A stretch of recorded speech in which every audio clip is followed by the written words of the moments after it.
بسم اللہ الرحمن الرحیم۔ السلام علیکم ورحمۃ اللہ وبرکاتہ۔ آج ہم گفتگو کریں گے کہ بچوں کی جذباتی تربیت کیسے کی جائے۔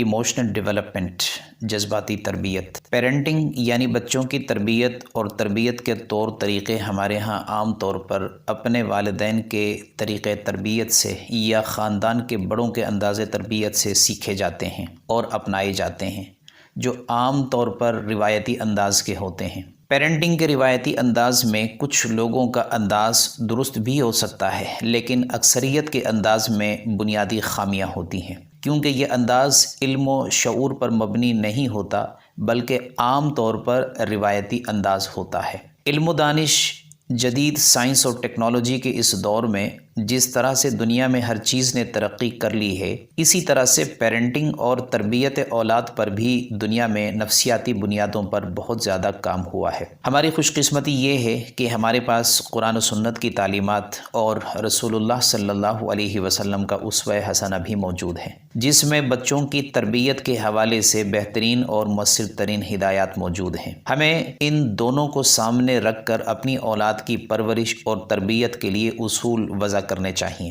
پیرنٹنگ اینڈ تربیہ کے موضوع کے مشہور استاد اور ٹرینر جناب سلمان آصف صدیقی صاحب کہتے ہیں کہ بہت ہی مشہور لیکن انتہائی ناکام حکمت عملی بچوں کی پرورش و نگہداشت اور تربیت کے حوالے سے یہ ہے کہ بچوں کی اصلاح کے لیے ان کی غلطیوں کی بار بار نشاندہی کی جائے اور بار بار ان کی اصلاح پر زور دیا جائے۔ لیکن بچوں کی اصلاح کے لیے ایک غیر مشہور لیکن کامیاب ترین حکمت عملی یہ ہے کہ ان کی غلطیوں کو درگزر کیا جائے، انہیں بھلا دیا جائے، لیکن ساتھ ہی ان کو اپنے کردار سے اچھا نمونہ دکھا دیا جائے۔ ذیل میں بچوں کی تربیت و نگہداشت کے چند نفسیاتی طریقے پیش خدمت ہیں۔ نمبر 1، اچھی کہانیوں سے تربیت۔ کہانیوں میں بچوں کی دلچسپی فطری ہوتی ہے، وہ بچپن سے کہانی سننے اور تھوڑے سے بڑے ہو کر خود کہانیاں پڑھنے کے عادی ہو جاتے ہیں۔ ان کہانیوں میں بچوں کو بہت لطف آتا ہے، وہ ٹارزن، جانگلوس اور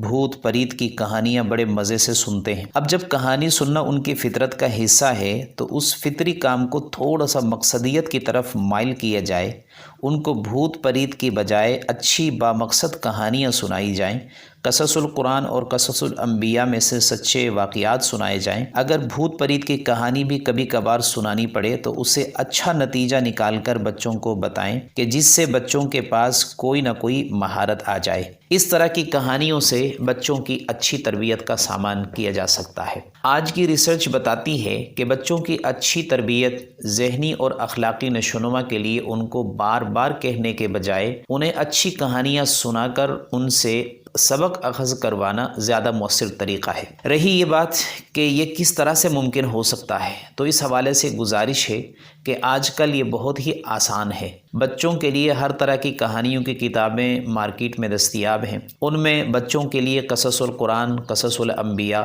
سیرت رسول، اسوہ صالحین کے علاوہ مختلف دلچسپ داستانیں کئی پبلشرز نے شائع کر رکھے ہیں۔ اپنے بچوں کے لیے اچھی کلیکشن بنا سکتے ہیں، اور یہ والدین کے شعور اور تربیت سے دلچسپی اور اس کو اہمیت دینے پر موقوف ہے۔ اگر والدین اپنے بچوں کی تربیت کے حوالے سے سنجیدہ ہیں تو یہ اچھا طریقہ ہو سکتا ہے کہ اچھی کہانیوں کے ذریعے اپنے بچوں کی تربیت کی جائے۔ نمبر 2، مثبت توقعات کے ساتھ ترغیب کی حکمت عملی۔ بچوں سے مثبت توقع رکھنا اور مثبت چیزوں کی طرف ان کو ترغیب دینا تربیت کے لیے بہتر عمل ہے، اور ساتھ ہی اپنا رویہ بھی ان کے ساتھ ہمیشہ مثبت رکھنا ان کی جذباتی تربیت کے لیے بہت مددگار ثابت ہو سکتا ہے۔ اگرچہ یہ کام کافی مشکل ہے، بچوں کی شعوری سطح چونکہ کم ہوتی ہے، ان کے لیے ہر چیز میں پرفیکشن ڈھونڈنا درست نہیں۔ والدین کی شعوری سطح اتنی ہونی چاہیے کہ وہ بچوں سے مثبت توقعات ہی رکھیں، ان کی غلطیوں کو نظر انداز کریں،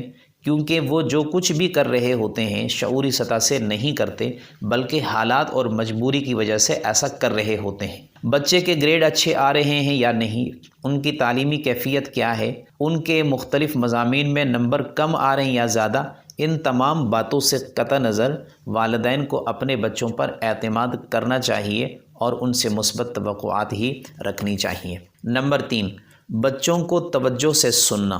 بچے جب والدین سے بات کرنا چاہیں تو ان کی بات کو غور سے سننا، ان کی بات پر توجہ دینا، اگر وہ بات قابل عمل ہو تو اسے قبول کر کے اس پر عمل کرنا، یہ سب بچوں کی تربیت کے حوالے سے نہایت ضروری باتیں ہیں۔ اگر وہ بات قابل عمل نہ ہو تو بھی کم از کم بچے کی اس بات کو بغور سننا، اس کو اپنی زبان سے 1-2 مرتبہ دہرانا، اس بات کے حوالے سے بچے کی جو بھی پریشانی ہے اسے تسلیم کرنا بھی اہم ہے۔ ہاں، چونکہ وہ بات والدین کے لیے قابل عمل نہیں ہے تو سننے کے بعد والدین نہایت مثبت انداز سے اس کام سے معذرت کر سکتے ہیں۔ اس کا فائدہ یہ ہوگا کہ بچے کو اپنی ذات کی اہمیت کا احساس ہوگا کہ اس کی بات پوری توجہ سے سنی گئی ہے، جس کو عام طور پر تصور ذات سے تعبیر کیا جاتا ہے، جو بچے کی خود اعتمادی کے لیے نہایت ضروری ہے۔ مثلا ایک 10 سال کا بچہ ہے جو اپنے والدین سے اسمارٹ فون مانگ رہا ہے، جبکہ والدین اسے بچے کے لیے نقصان دہ سمجھ رہے ہیں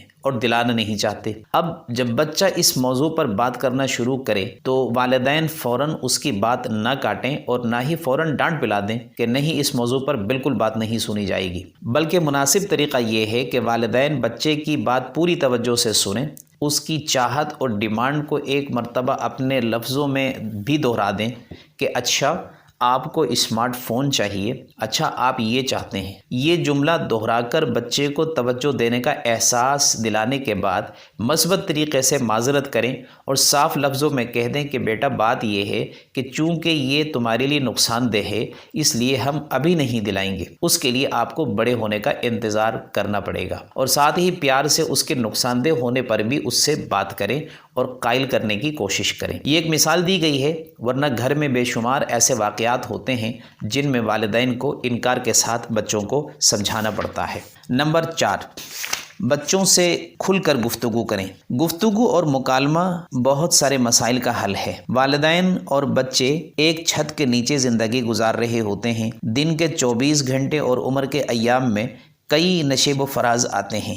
خاص کر بچے جب زیر تربیت ہوتے ہیں تو ان میں کئی تبدیلیاں آ رہی ہوتی ہیں۔ بچپن میں وہ والدین سے بہت زیادہ قریب ہوتے ہیں، ان کا تمام تر انحصار والدین پر ہوتا ہے۔ جب وہ عنفوان شباب، ٹین ایج یا بلوغت کے دور میں پہنچتے ہیں تو ان کے انداز بدل جاتے ہیں، وہ والدین سے ذرا دور ہونے لگتے ہیں، دوستوں کے زیادہ قریب ہونے لگتے ہیں۔ اس دوران ان میں کچھ نہ کچھ جارحانہ پن بھی پیدا ہو جاتا ہے، وہ دوستوں کے انداز و اطوار سے زیادہ متاثر ہونے لگتے ہیں، جس سے والدین اور ان بچوں کے تعلقات میں دراڑیں پڑنا شروع ہو جاتی ہیں۔